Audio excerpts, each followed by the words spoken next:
Greetings from Bucha. Bucha became well known worldwide because of the Bucha tragedy. But in fact, Bucha is a green suburb near Kyiv. And here on the first slide, you see our beautiful Bucha City Park. It's 52 hectares of natural land with some improvements, with 4 lakes, and very nice place to have a weekend, in fact. We are very close to the Kyiv city. The closest distance from us to the center of Kyiv is just 15 kilometers. And also Bucha, it's not only the Bucha city, but big community with 14 settlements. You see them on the map now. And with the population's more than 75,000. That's the figure of population we had before the full-scale invasion, of course. And Bucha, as a community, was completely occupied by Russians last year. And that was 36 days of big threat. Bucha was under the attack from the 24th of February, from the first day of full-scale invasion, because Antonov Cargo Airport is situated on the territory of our community, and that was the place where Putin was planning to drop off his armed forces to capture Kyiv. And because that operation failed, we received this Bucha tragedy. Russian soldiers stayed in our small city, and they were very severe to locals. Here at the photo, you see the typical destroyment of the house on the central street of Bucha.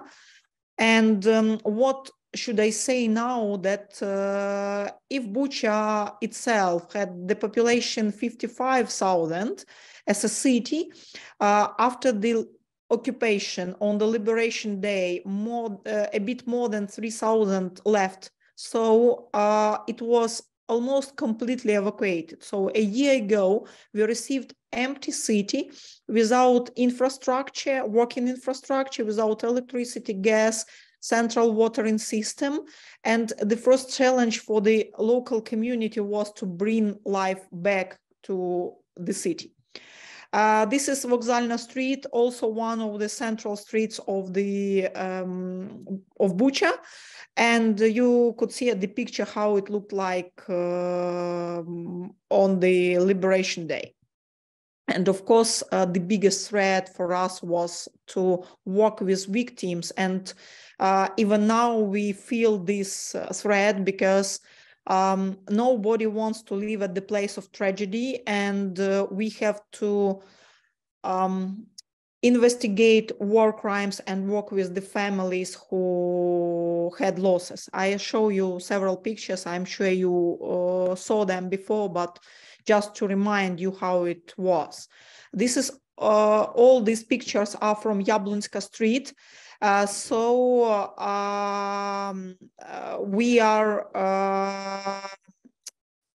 investigating that. And that this is amount of killed people we had on the Liberation Day, and we spent 2 months to identify and to bury those who were killed during the Russian occupation. So now we are saying that 42 civilians were killed by the short period because that was 28 days when Russians stayed in Bucha, and 12 children under the age of 21 years old. And of course, we had lots of destroyment. You saw the typical destroyment on the pictures. We are saying that more than 3,000 private buildings were damaged or completely destroyed. And here on the last photo, you also see Vokzalna Street, typical damages. That's the most destroyed street, and most of that was private houses. Of course, this is the case steps we have to do as the liberated city, and we were working hard the previous year to deal with those challenges. And I'd like to underline that we are still demining, but not the public spaces or city areas, but forests and some fields, because the territory of community is too big to do it in a year time. So we are in progress checking our forest even now. And now you see the photos how the city changed because of what we have done. This is Vokzalna Street before and after. And this is typical destroyment of the roof, of the house, which was under the air attack. And the building you saw from the first slide, it's completely renewed. And by the support of local government with cooperation with GEM Foundation, this is Global Improvement Mission, they helped us a lot. But of course, the private owners of the flats have to do the repairing inside the rooms themselves by their own resources. And this is the photo of Bucha we had before the war, we've done before the war. And now we have the program of complex recovery, which is called Better, Home is Better. And what we are trying to do now to encourage people to come back home from outside of Ukraine, from all over the Ukraine, and to encourage them to live in Bucha, to stay in Bucha, to help us to recover after the heavy occupation days we had. So this program had 10 points. And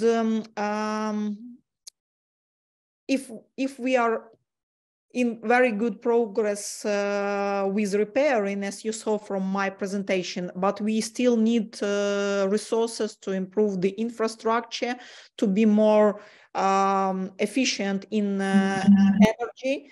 I mean, green technologies to be more self-sustainable in blackout time. We want to develop smart city because we believe that it will prevent us from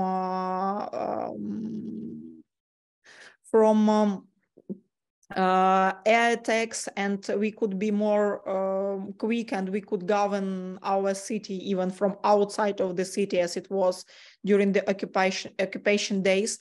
And also ecology and memorialization. That's key points we are working on, how to deal with those challenges we had as a Bucha City Council after Russian guests came to our homes. So that's the field where we are in cooperation with architects. For example, we are working with Roskvit, of course, with Fulko was in Bucha several times, and Kharkiv Architects Group as well.